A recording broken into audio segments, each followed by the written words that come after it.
At the gym in front of his friends he said, "She tries but you can't fix genetics."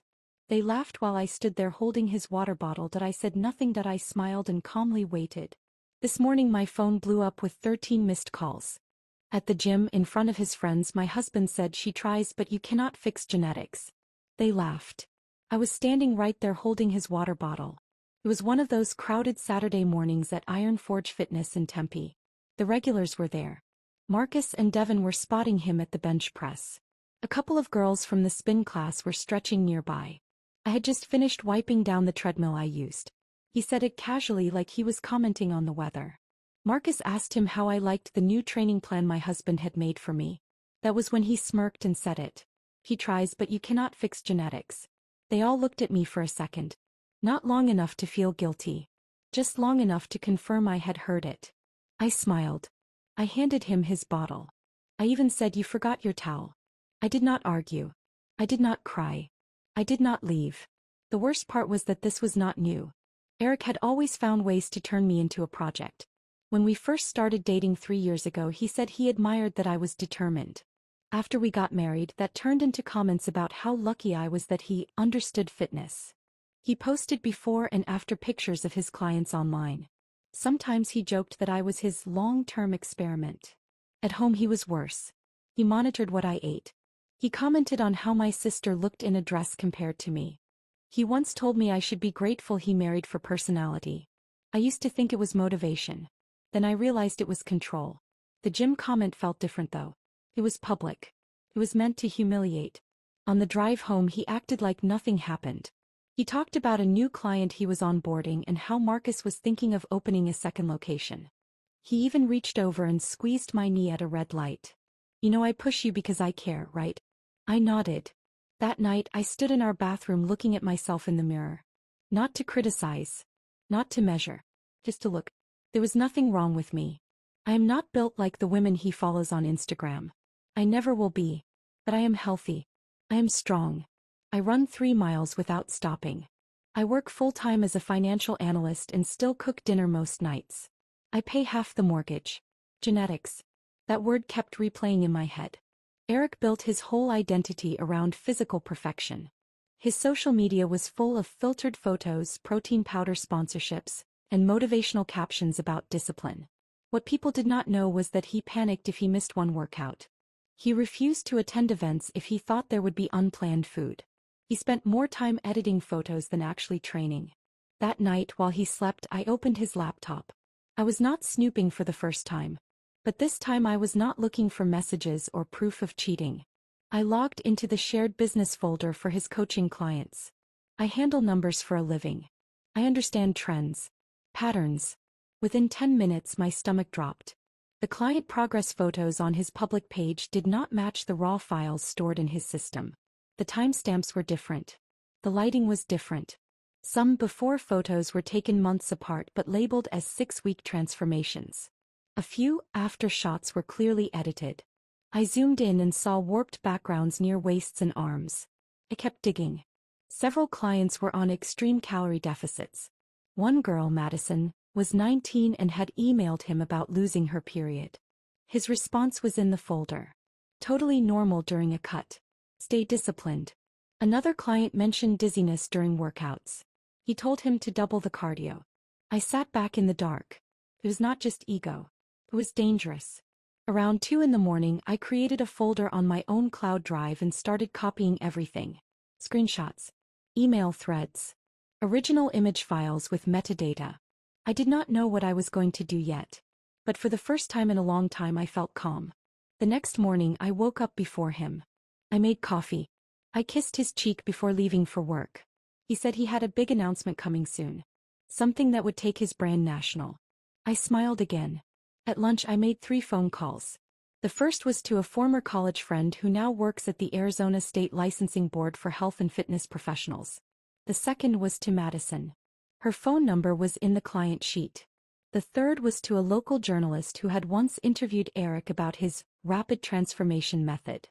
By the time I got back to my desk my hands were shaking, but not from fear. That was Saturday. This morning my phone blew up with 13 missed calls. All from Eric. And one voicemail that just said, "What did you do?" I did not call him back right away. I was already at work when the calls started coming in.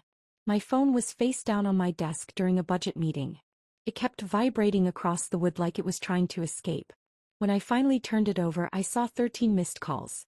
2 voicemails. 3 texts. Call me. Juliana, what did you do? This is not funny. I stepped into the hallway and listened to the second voicemail. His voice was different. Not angry. Not calm either. Just tight. The board contacted me. And some reporter. Why are they asking about client files? I leaned against the wall and stared out the window at the parking lot. I had not expected it to move this fast. Saturday afternoon, Madison called me back. She sounded nervous. She said she thought she was the only one who felt sick all the time. She said Eric told her not to tell her parents because they would not understand competitive cutting. She had saved all their messages. The licensing board friend, Claire, did not promise anything. She just said if what I sent was authentic, it was serious. She asked me to forward everything through the official portal. The journalist, Aaron Patel from the local business section, was more direct. He said they were already working on a feature about unregulated online coaching. When I mentioned manipulated photos, there was a long pause. Then he asked if I could verify the source. I told him I was his wife. Silence again. That was Saturday. By Sunday evening, Eric was pacing around the living room, glued to his phone. He had not told me anything yet. He was trying to figure out where the leak came from. I played my part. What is going on? I asked. He said someone was trying to sabotage him. Probably a jealous competitor. He mentioned Marcus. He mentioned a former client who quit last year. He did not mention me. That night I slept in the guest room. I told him I had a headache. This morning after the missed calls I finally texted him back. I am at work. What happened? He responded immediately. They froze my certification pending investigation. And that reporter is threatening to publish something. Did you talk to anyone? I did not answer that question. Instead I wrote, what are they investigating? He called again. I let it ring once, twice, then picked up. They are saying I falsified transformation photos. That I gave unsafe diet plans. This is insane. Did you? I asked. There was a pause. You do not understand how marketing works. Everyone enhances photos. It is branding. And the diet plans are tailored. Madison lost her period, I said. Another pause. Longer this time. How do you know about Madison? That was the moment. I could almost hear the pieces clicking together in his head. Juliana, he said slowly, what exactly did you send them? I did not raise my voice. I did not accuse him. I just said the original files. The emails. The metadata. He swore under his breath. You went through my computer. It is our computer, I said. And those are real people. He started talking fast after that. About how I had no idea how hard he worked. How the industry was competitive. How one bad article could ruin everything he built. How I was supposed to support him. Support you while you humiliate me in front of your friends. That was the first time I mentioned the gym. He exhaled sharply. You are seriously doing this because of a joke. It was not a joke. You are overreacting. This is exactly what I mean. You are emotional. You do not think strategically. I let him talk. The irony was almost impressive. The man who built his brand on discipline was unraveling in real time. By noon, Aaron's article went live online. The headline was not subtle. It mentioned deceptive marketing and unsafe coaching practices. It quoted anonymous client complaints. It referenced an ongoing investigation by the Arizona Licensing Board. It did not mention me by name. But it did include side-by-side images of one of Eric's most viral transformations, with analysis of digital distortion in the background tiles. Within an hour, his social media comments exploded. By 2 o'clock, 2 of his corporate gym contracts announced they were reviewing their partnerships. 3. Marcus texted me. What is going on with Eric? Did you know about this? I did not respond. At 5, I left work early. When I pulled into our driveway, his car was already there. The front door was open. And when I walked inside, our living room looked like a storm had passed through. His framed certifications were on the floor. His laptop was open on the coffee table. And Eric was sitting on the couch, staring straight ahead. When he saw me, he stood up. You just destroyed my career, he said. I put my purse down carefully. No, I said. You did that yourself. He looked at me like he was seeing me for the first time. And for the first time in 3 years, I was not the one trying to fix something. He was. He did not scream. He sat down and started talking about lawsuits, contracts, defamation. He said I had handed people ammunition. He said perception mattered more than facts. I asked him one thing. Did you fake those photos? He did not answer directly. He said everyone edits. Everyone markets. I was being emotional. Then his phone kept buzzing. Marcus suspended their expansion deal. 2 corporate gyms paused their partnerships. A client posted screenshots about extreme dieting. Others started commenting. I had not told them to speak. They just did. He looked at me and asked if I planned all of it. Oh. There was a knock at the door. 2 compliance officers from the gym informed him his access was revoked during the investigation. They were calm. Professional. It was real. After they left, he said I ruined our future. I told him he ruined it himself. That night he packed a bag and left. Said he needed space. Around midnight, I got a call from an attorney representing several former clients. They were preparing a civil case for negligence and deceptive practices. She asked if I would give a formal statement. I looked around the kitchen at the house I helped pay for at the silence. As I said, Eric did not come home the next day. Instead, I received an email from him. Not a message. Not an apology. A formal email. Subject line, urgent. He said his lawyer advised him not to communicate verbally. He said I was exposing myself to legal risk by cooperating with hostile parties. He suggested we present a united front to minimize damage. He also asked if I had shared any financial records. That last part caught my attention. Financial records. I work in finance. I manage risk for a living. When we got married, we kept separate personal accounts but opened one joint business support account for his coaching brand. I handled bookkeeping during tax season because he hated numbers. That night, after his email, I logged into the business dashboard. At first glance, everything looked normal. Client payments. Supplement affiliate deposits. Monthly expenses. Then I filtered by transfers. Over the past 8 months, large sums had been moved from the business account to a separate LLC I did not recognize. I searched the name. It was registered 2 states away. The sole listed manager was Eric Thompson. Not our shared address. Not our shared state. A different mailing location entirely. I felt something colder than anger. I opened more statements. There were consulting payments labeled brand development. Equipment purchases that never arrived at our house. Travel reimbursements for trips he told me were local seminars. The dates lined up with weekends he said he was coaching intensives. I sat back slowly. This was not just ego. This was preparation. He had been building something separate. Possibly planning an exit. The next morning, I forwarded the financial irregularities to a divorce attorney before sending them to anyone else. Her name was Diane Keller. He did not waste time. She told me to stop accessing shared funds immediately. She told me not to confront him yet. She told me to gather everything quietly. So I did.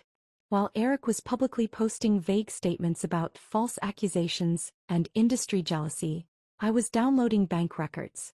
While he went live to defend his brand, I was scanning tax filings. By Wednesday, the article had been picked up by a larger fitness watchdog blog. Screenshots of warped backgrounds were circulating. Former clients were stitching videos with their own stories. Eric finally called me directly again. "Why are you freezing accounts?" he demanded. I did not freeze anything. The bank did. After reviewing unusual transfers. Silence. Then he said something that confirmed everything. "You had no right to go through my private entities." Private. After 3 years of marriage. After telling me we were building a future together. I asked him where the money went. "It is business strategy. Is that what you call it?" He did not answer. Later that afternoon, Diane called me. "Juliana," she said, "I need to ask you something clearly. Did you know about this second LLC?" "Oh." She paused. "Then you need to understand this. He has been moving shared revenue into a separate asset pool. If divorce proceedings begin, he may argue it is independent property." Divorce proceedings. Hearing it said out loud felt surreal. That night, Eric showed up unannounced. He did not look polished.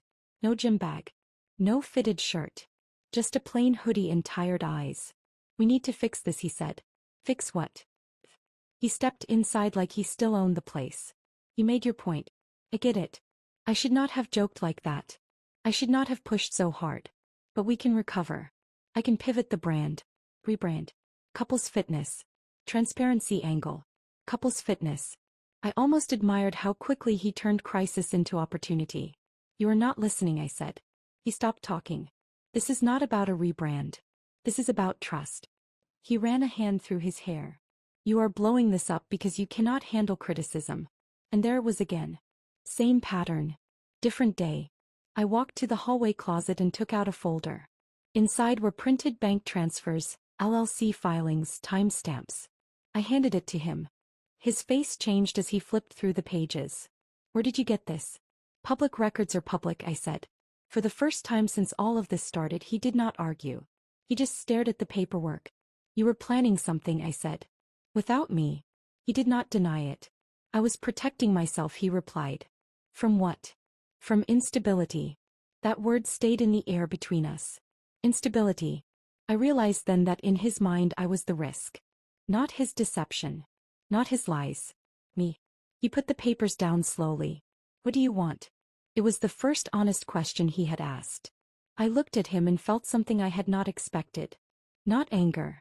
Clarity. I want out. He blinked. Out of what? The marriage. And this time I did not smile. He did not argue when I said I wanted a divorce. He tried to negotiate. We divide everything quietly. You withdraw your statement. I fixed the brand. No more damage. I said no.